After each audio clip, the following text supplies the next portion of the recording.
ನಮಸ್ಕಾರ ವೀಕ್ಷಕರೇ, ಇಂಡಿಯನ್ ಟಿವಿಗೆ ಸ್ವಾಗತ. ನಾನು ಪವನ್ ದೇಶಪಾಂಡೆ. ರೈಲ್ವೆ ಹೋರಾಟ ಸಮಿತಿ ಈಗಾಗಲೇ ಸಾಕಷ್ಟು ಸಂಘ ಸಂಸ್ಥೆಗಳು, ಸಂಘಟನೆ ಮುಖಂಡರು, ನ್ಯಾಯವಾದಿಗಳು ಹೀಗೆ ಎಲ್ಲರೂ ಕೂಡ ಈ ರೈಲ್ವೆ ಹೋರಾಟ ಸಮಿತಿಗೆ ಬೆಂಬಲವನ್ನ ಸೂಚನೆ ಮಾಡಿವೆ.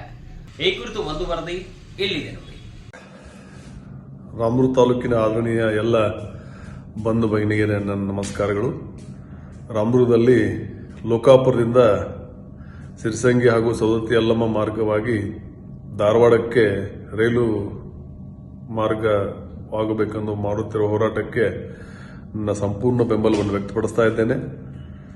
ಸಿರಸಂಗಿಯಲ್ಲಿ ಕಾಳಿಕಾ ದೇವಸ್ಥಾನದ ವಾಸ ಹಾಗೂ ಸವದತ್ತಿಯಲ್ಲಿ ಯಲ್ಲಮ್ಮ ದೇವಿಯ ವಾಸವ, ಇಲ್ಲಿ ಹಲವಾರು ರಾಜ್ಯಗಳಿಂದ ಗೋವಾ ರಾಜ್ಯ, ಮಹಾರಾಷ್ಟ್ರ ರಾಜ್ಯ ಹಾಗೂ ಕರ್ನಾಟಕದಿಂದ ಬರುವ ಎಲ್ಲ ಭಕ್ತಾದಿಗಳಿಗೆ ಅನುಕೂಲವಾಗುವ ದೃಷ್ಟಿಯಿಂದ ಹಾಗೂ ರೈತರಿಗೂ ಕೂಡ ತಮ್ಮ ಸರಕುಗಳನ್ನು ಸಾಗಾಟನೆ ಮಾಡುವುದಕ್ಕೆ ಅನುಕೂಲವಾಗುವುದರಿಂದ ಈ ಒಂದು ಕನೆಕ್ಟಿವಿಟಿ ಲೋಕಾಪುರದಿಂದ ಧಾರವಾಡಕ್ಕೆ ಈ ರೈಲು ಬರುವುದು ಉಚಿತ.